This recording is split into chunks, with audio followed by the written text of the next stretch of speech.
keeping it quiet. I pull up, you know I be moving.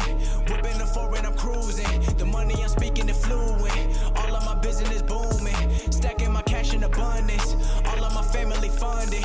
Finally got what I wanted. Life is amazing, I love it. Everyone know that I... Je suis très fier d'être membre d'honneur du club de football américain, les Blue Stars de Marseille.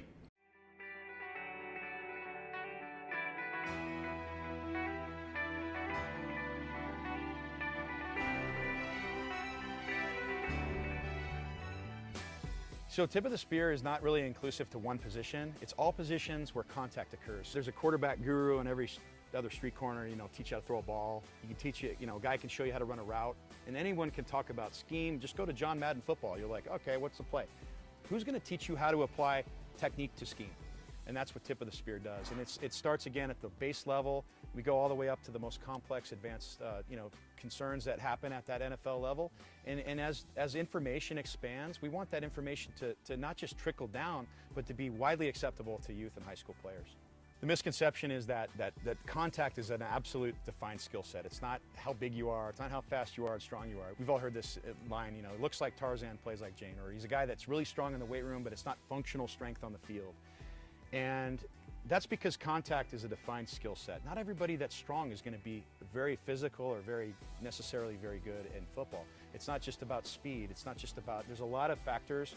And one of the things that we've never really clearly defined in this game is what contact is. And if you look at martial arts, you can correlate that to how do I generate more force with greater control to execute an objective with skill. That's what contact is. That's what tip of the spear provides. We leave no questions unanswered. And this is how anybody can take their body and apply themselves to make the most of themselves and to perform at their peak level. When you get involved with tip of the spear, you're going to learn exactly where to be and when and how to do it and what postures and checkpoints to look for. Because it's easy to say, take a step here, or take a step there. We want people to feel it. That's the thing they're going to take away. We're not asking people to trust us that it was better. We're asking them to try it, feel it, and then decide for themselves if it's better. Performance is the number one thing everybody's wanting. It's a holy grail. How do I get my player better? And we've always been told, okay, well, get to this combine. Go learn how to run faster from a speed coach, or let's get you lifting weights. If you get your team 15% stronger in the weight room, does that equate to 15% better on the field? Probably not. Maybe not. Maybe there is no correlation at all. But if you get every player on your team 15% better at technique, that's an exponential growth of your team. So how do we get those kids there? We implement this system. What drives this entire thing is performance. Guys want to win. People will go to any lengths to win. And I get it. I'm a competitor. I love to see the smile on people's face, and I love to see how, wow, man, you just gave me that instant information that's going to make us from here to here. And it's cool because I love what we do. It's a passion of mine just to be able to help people. I'm getting to inspire people to learn and maybe even think differently. We're not always trying to tell people what to think, but kind of how to think. How do we approach this game a little differently? Because we have had a routine, a culture, a long-standing tradition of the way things have been done, and we're looking at a little differently at that. How do we optimize everything about this game? How do we make this game more exciting? How do we make our players better?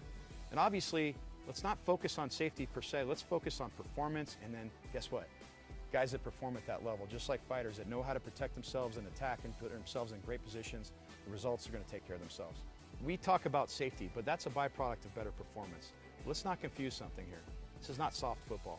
This is oppressive football. We're going to come out and dominate with these techniques. We don't need to use our head to do it. We need to use our hands, use our shoulders. Let's use all the mechanics and the faculties of our brain to kick that guy's ass.